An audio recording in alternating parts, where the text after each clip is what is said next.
Um, well, to backtrack on us a little bit, you know, this has been a crazy couple weeks. You know, we had an unbelievable win against Wake Forest, I guess, to go back since the last time we've met. And sometimes you get going. I know for me personally, as a head coach here at Winthrop, sometimes I forget. This is my third one as a head coach with Miami and Georgia Tech, but we played really, really well. Got a phone call yesterday from Iowa. Iowa watched our game tape against Wake Forest. They play tonight on ESPN, and they were very, very complimentary. Jeff Bizadelic, the head coach at Wake Forest, was very complimentary, and it was such an unbelievable win. I mean, we played really, really well. I think we scored a lot of points. We made a lot of shots. You guys would have really had an inside chuckle because in the interview afterwards, a guy who doesn't know us very well says, "Coach, do you guys shoot the ball that well every night?" So you guys would love this. I said, "Absolutely."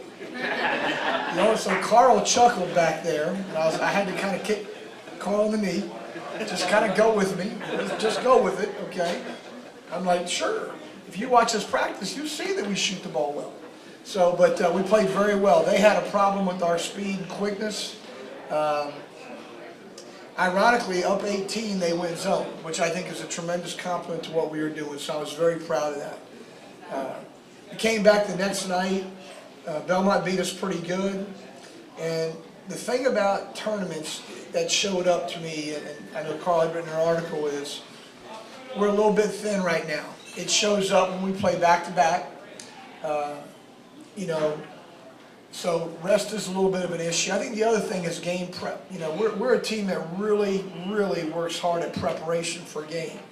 But the message that I told our team was not only was Belmont good enough to win our league, Belmont's good enough to go undefeated in our league.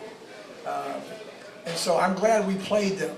You know, they played Tennessee a week before us, and with 52 seconds to go, it was a 2-point game, and that was at Tennessee. So they're that good.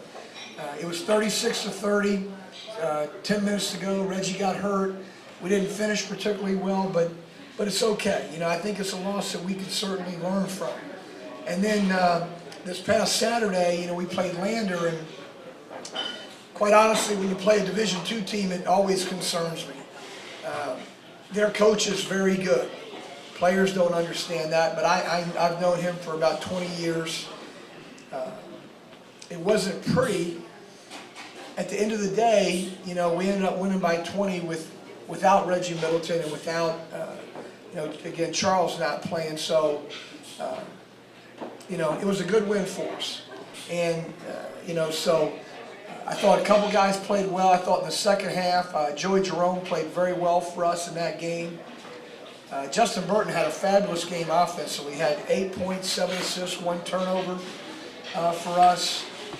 So we had some guys that did a decent job, you know, for us. George continues to do what he's doing. He's really playing hard and physical, and I'm really proud of him. So with that being said, where we are right now is this. We've got 4 of our next 5 on the road. We have a very big stretch this weekend. On ESPN today, it's talked about VMI, who we play Thursday, as one of the surprise teams in the country. They're 6-1. They scored 150 points last night. I don't know if you guys saw that score, but they scored 150 points. It would take us 3 games maybe to do that, but they played Central Pennsylvania last night, which is a Division II. They have 4 Division II wins. It's going to be a very hard game. You know, when you play VMI, you know, it's one of those things where they're leading the nation in scoring at 95 points a game. Last year we held them to 66.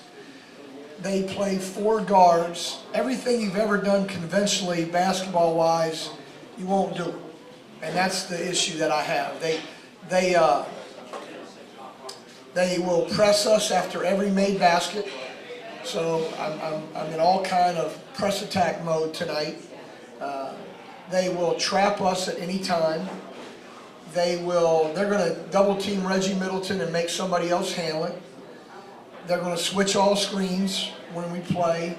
So there's a lot of adjustments. It's a game that last year I told our team we beat them twice. I said, just so you know, the adjustments that we make is, I said, everything that you've been taught to this point, forget about it. I said, because, you know, like, with the way they play, I don't know, was it 43, Jack, last night? They attempted 43 threes last night. So if you know me, I would have had 2 heart attacks on 43 threes. So we have to do some things strategically. There's a lot of things. We cannot help off certain guys. My philosophy against them, just so you know, is quite honestly, I take the approach you're going to have to make 52s. If you're going to get 100 points, you're going to have to make 52s, but you're not going to make 15 to 23s. So we've got them. We've got Liberty on Saturday, which will be a big game for us. They played us better than anyone in the tournament last year. If you remember correctly, you know, we beat Coastal in the championship game. It was a 15-point game. You know, Radford was a 15-point game. Liberty was an 8-point game. They'll be a hard team to play. So we have our most difficult road trip this week going up there, but it is what it is. So we're looking forward to it. We've got to continue to get better. After that, you know, we play UNC Charlotte. They're reeling a little bit. You know, I don't know if you read the paper, but they've had some issues. So we play UNC Charlotte on the 7th. Jacksonville is one of the top mid-majors in the country right now. They're 5-1. They just beat Auburn Saturday night. And so we'll play Jacksonville on the 12th. It's our next home game. It's a very, very big game. They're a 2-time postseason team. And then we go to Dayton, you know, before Christmas, which, you know, I don't know that people in this part of the country realize how good Dayton is. Dayton's phenomenal. Very, very physical. You know, they won the NIT last year. They beat North Carolina. They're very good. And then, of course, we play Kentucky at Kentucky and Rupp Arena on the 23rd. So that's kind of what we're looking at right now. It's a great trip. You know, the Kentucky game is something I look forward to. It's obviously playing in one of the best venues in America. So we've got one home game. So we got a lot of work to do, and we got to continue to get better. So at this point, if you have any questions, I would, you know, I'll answer those for you. Yes, sir. Coach, the difference, I know the logistics